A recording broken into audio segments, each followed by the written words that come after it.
Hey guys, it's Steven here. Welcome back to another match preview. The Champions League is back in town and Manchester City are set to head to Budapest to play Borussia Mönchengladbach. It's going to be fascinating. So today I'm going to run through that, look at the opposition, try and predict the team and all the usual stuff. Before I do that though, I want to say thank you to OneFootball, repping their merch as well today. The beautiful OneFootball for supporting my channel. It's absolutely fantastic and it gives you all the updates from the world of Manchester City and across the world of football and of course the Champions League as well. So make sure you go and download it right now in the link in the description for absolutely £0, 0 pence, $0, €0. It costs nothing. It's free. It's fantastic and it keeps you up to date. What's not to love about OneFootball? Go and download it right now. Help and nourish your phone with all the football goodness that you need. Big love to OneFootball. Guys, let's get into this game. This game's going to be fascinating. It's the annual terrifying Manchester City bit. It's the knockout stages of the Champions League where somehow we managed to mess it up against a team that we probably should be beating.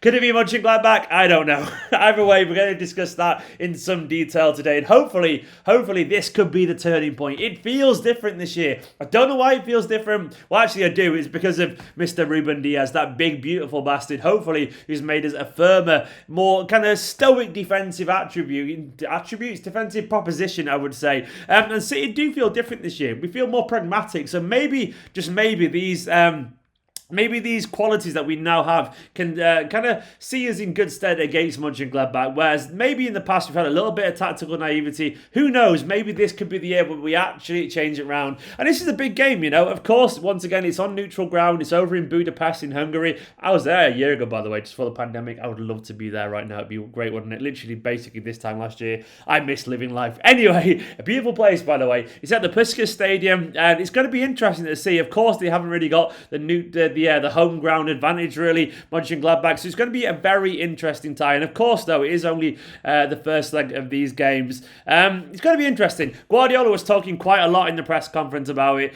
He said about the Champions League, he said, it's difficult because of the quality of the opponents, but we have quality too. We're going to prepare like a normal game. We're going to tell them what Borussia are as a team, like we did against Arsenal, Liverpool, Tottenham, and Everton. We're not going to change anything, which I'll get back to that in a second. Just adapt for what they are, which is worrying. We're not used to playing against them, and they must know they are individually, and then play a good game to try and get a good result. So he says, we're not going to change anything, just adapt for what they are.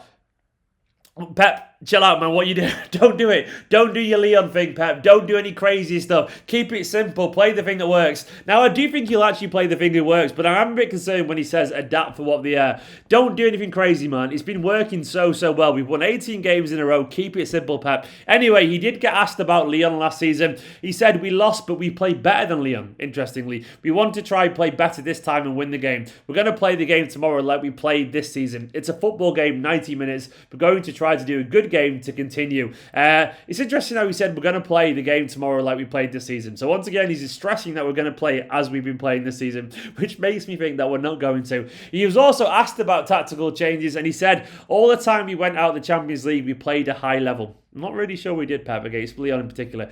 We were so close. In football, when you analyse the last 2 months, how good we've been, we're going to do that for the rest of the season. Once again, talking about consistency. Hopefully he's right.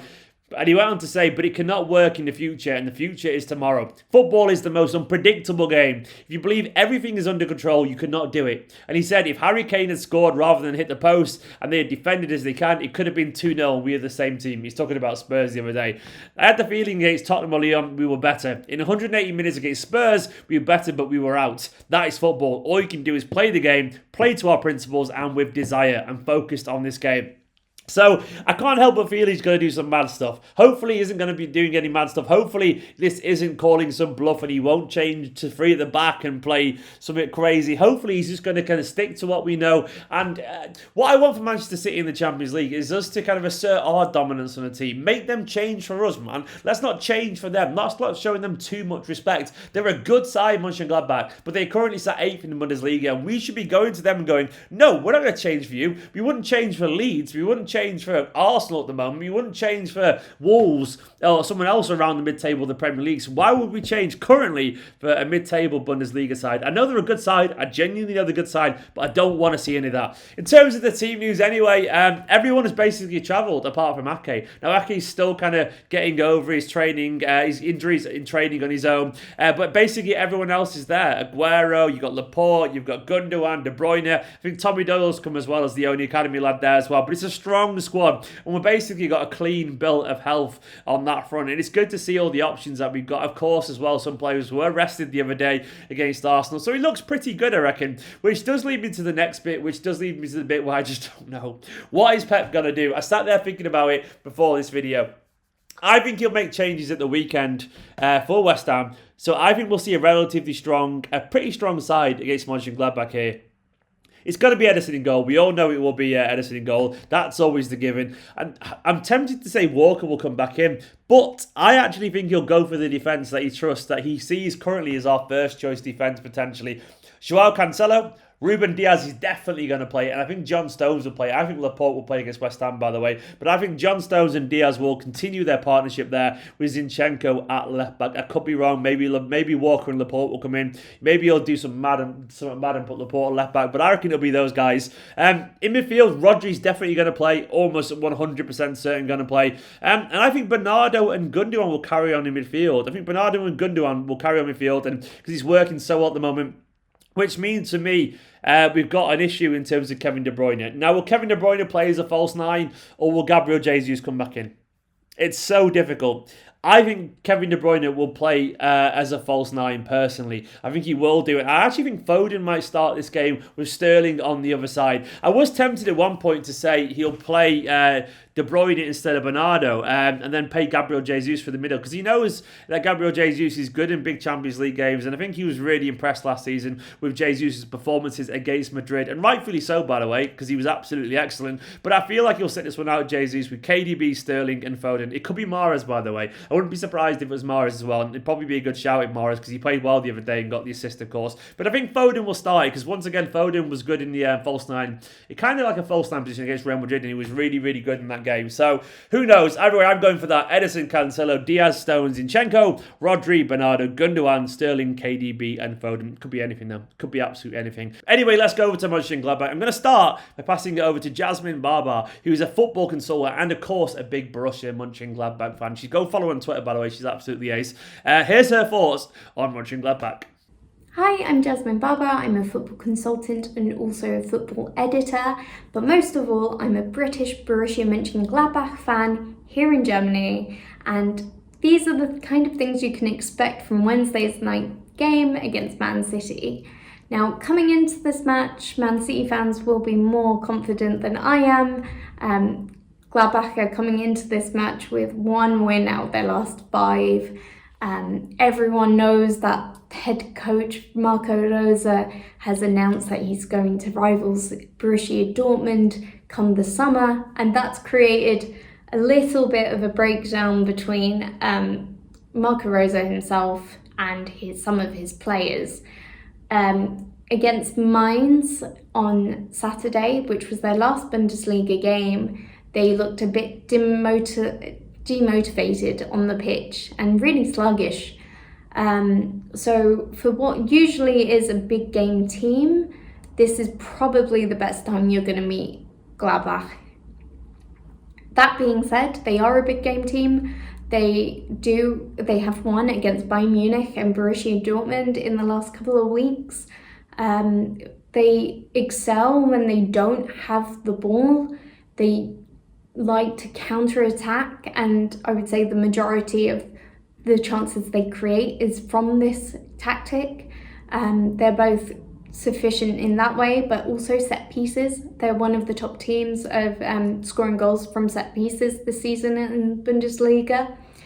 And I think that could make Man City struggle at times. The kind of intensive play that they have can shock big teams. However, Marco Rose has said that Man City don't like it when they don't have the ball. So if the tactic is to keep the ball, you will see Mönchengladbach probably struggle to create anything. And I don't see how, if they keep the ball, that would be beneficial for Gladbach unless they keep it to a draw. Some key players you should probably look out for are the two centre midfielders that have been linked to Man City in recent weeks. First, Florian Neuhaus. He is an amazing attacking midfielder through the centre, and he just has this eye for breaking open teams through one long ball or one through ball, and has really excelled this season. And then second, if he plays, Dennis Zakaria is kind of the heart of defensive midfield and can switch between being this really pivotal defensive player to dribbling past to aid that counter-attack Gladbach have. As I said, I'm not confident. My head is telling me a Man City win, but possibly could be a draw. But really, Man City should walk this. But I hope for a good, exciting game either way. Thanks. Thank you so much for the thoughts. Go and follow her on Twitter. Absolutely excellent stuff. And I think you have every right to be a little bit nervous about this game. City should be winning this game, really. Their form currently isn't great. And as was said in the video there, they did lost to Mainz the other day 2-1, who are currently right near the bottom of the Bundesliga. And the form in general isn't really that good. They lost to Cologne as well recently. They did draw to Wolfsburg and Union Berlin. They did beat Dortmund recently, of course, which is big news for Marco Rose. Marco Rose, of course, if you don't know, is going to join Dortmund, which is very interesting. He's agreed to join, which is a very highly rated coach. He's a genuinely very good coach. But that obviously has an effect on the team. It does have an effect on the team when your manager decides to leave mid-season. Anyway, Pep was talking about Marco Rose. He said he's an exceptional manager. He did an incredible job at Salzburg and Borussia. If Dortmund are appointing him, it means how good he is. They have many experienced players. Sommer is an exceptional leader that helps, exceptional keeper, that helps to build up. And they have got good players, as well in the Champions League so far. They did really well to get this far, and they knocked out Inter and Shakhtar. They finished behind Real Madrid, but yeah, ahead of Inter and Shakhtar, which is very much a group of death, by the way, so they did very well there. And in Alassane Pli, they've got a guy who scored 5 goals in the group stages, so he's very much in form in this competition as well. Briel and Bowler's got loads of pace in behind, and they've got good midfielders, as discussed by Jasmine as well. Noah House and Zakaria, Kramer's a good player, Elvedi's a really highly rated defender. They have got a lot of ability and a lot of quality, and they are direct, and they're good on the counter-attack, but City should be looking to really assert their quality over Mönchengladbach. As good as they are, City are clearly a better team, and I don't mean that as a disrespectful thing. City just are. We've got better players and a better manager, and we do have the resources that they don't, so we should be expecting to win this. Is it going to be easy, though? My prediction, probably not. I've got a feeling City might have some kind of slight nerves in the Champions League stage, given everything that's happened in the past, and I wouldn't be surprised to see City be a little bit cautious early on, and try and look to contain Mönchengladbach while they'll sit back as well, and I feel like both teams will be very respectful of each other, which will mean it'll be a pretty boring game at first. Hopefully I'm wrong. Hopefully City come out fired up, and maybe something like the Ruben Dias factor will be a decisive thing. Of course, as well, people like Bernardo Silva are massively in form at the moment, so his energy and his leadership, with John Stones as well, currently powerful, and Cancelo finding a new lease of life this season. Hopefully all these factors will make a difference to Manchester City. And I'm going to say we should win this. I'm probably going to say we'll win this 2-0. I'm going to say 2-0. But having said that, I wouldn't be surprised if this ends up being a draw, genuinely, because they're a good side. And I think we do have those those little moments in the Champions League still, but who knows? If Pep picks the strongest team and picks a normal team, we should be alright, but you never know with Pep Guardiola. Don't do anything crazy, Pep. Anyway, guys, thanks for watching this video. Do let me know down in the comments what your team would be and your prediction and all that kind of stuff. And thank you, of course, to all the Patreons currently scrolling down the side of the screen, my absolute heroes, the Patreons. Also, a new Patreon second tier video, by the way, is up when I'm predicting the next 5 games. So if you are a second tier member, go check it out. And big love to every single one of you anyway as well. Thank you so much for 50k subscribers. There will be some content coming on that soon. For now, though, have a wonderful day. Make sure to subscribe, of course, and I'll catch you tomorrow for the watch along, and go watch yesterday's video with the 5 things that we learned from the Arsenal game. Big love to every single one of you. You're all heroes. In a bit.